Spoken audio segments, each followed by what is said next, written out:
Estranho. Dá um alô aí, Fernandinho. Ih!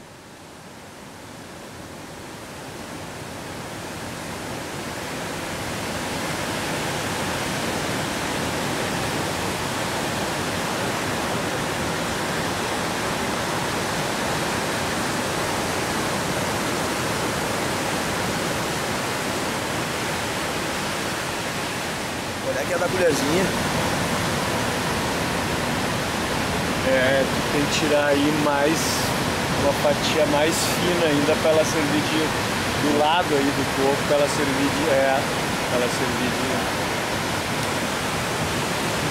Tu já tomou todo ele? Hã? Tu já tomou todo ele? Tava com uma sede, meu velho.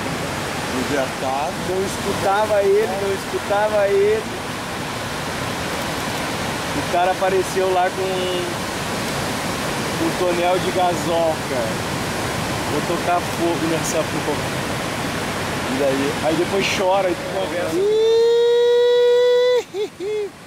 Ah, eu não filmei, mas as fotos saíram.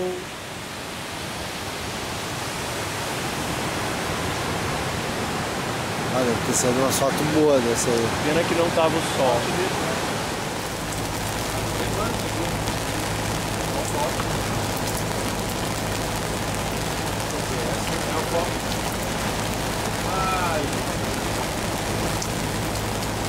Dá-lhe, foca!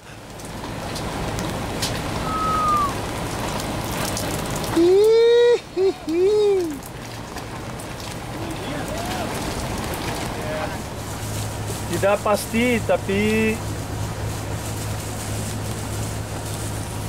Mantibila a mão?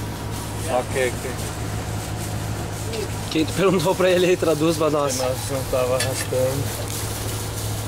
Então, eu mergulhei embaixo do barco ali, o barco tá no mínimo 4 metros do fundo.